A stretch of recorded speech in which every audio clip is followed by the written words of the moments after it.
বাংলাদেশ ব্যাংকের রিজার্ভ চুরির ঘটনায় ঘোর সন্দেহের তালিকায় সাবেক ডেপুটি গভর্নর এসকে সুর চৌধুরী। তার পরামর্শেই কেন্দ্রীয় ব্যাংকের মতো অতি সংবেদনশীল প্রতিষ্ঠানে প্রযুক্তি বিশেষজ্ঞ হিসেবে নিয়োগ পান ভারতীয় নাগরিক রাকেশ আস্তানা।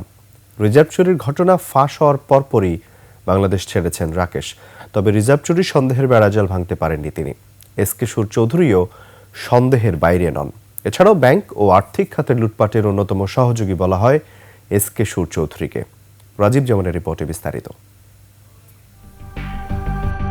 গভর্নর ডক্টর আতিউর রহমান, তবে কেন্দ্রীয় ব্যাংক চালান ডেপুটি গভর্নর এসকে সুর চৌধুরী।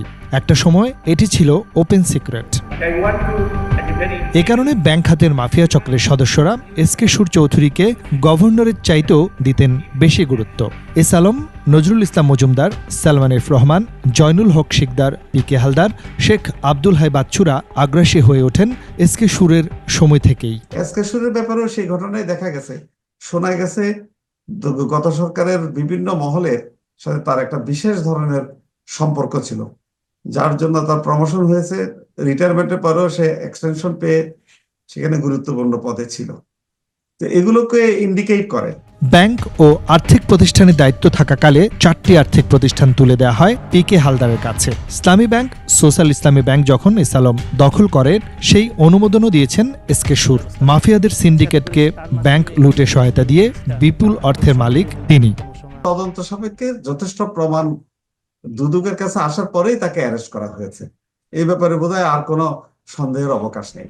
কোটি কোটি মানুষের ভালোবাসায় ফ্রিজ, টিভি এবং এসিতে দেশের 1 নম্বর ব্র্যান্ড ওয়ালটন। 2012 থেকে 2018 সাল পর্যন্ত বাংলাদেশ ব্যাংকের ডেপুটি গভর্নর ছিলেন এসকে সুর চৌধুরী। তার মেয়াদেই 2016 সালে হ্যাকিংয়ের মাধ্যমে বাংলাদেশ ব্যাংকের $810 মিলিয়ন রিজার্ভ চুরি হয়। জনমনে ব্যাপক সন্দেহ রয়েছে হ্যাকিংয়ের ঘটনায় ভারতীয় নাগরিক কথিত প্রযুক্তিবিদ রাকেশ আস্তানা জড়িত থাকতে পারেন।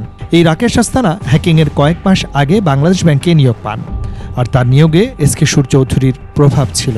হ্যাকিং হওয়া থেকে শুরু করে এখন পর্যন্ত যতগুলো অপরাধের সাথে বাংলাদেশ ব্যাংকের কর্মকর্তারা জড়িত, সবগুলোতে তার নাম সবার শীর্ষে আসছে।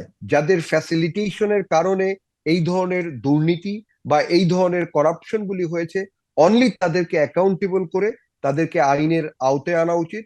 যদি আনা হয় তাহলে ভবিষ্যতে এই ধরনের ঘটনা পুনরাবৃত্তি আর হবে না। অবৈধ সম্পদ অর্জনের অভিযোগে এসকে সুর চৌধুরী ও তার স্ত্রী কন্যার বিরুদ্ধে মামলা হয়েছে। এসকে সুর চৌধুরী এখন কারাগারে।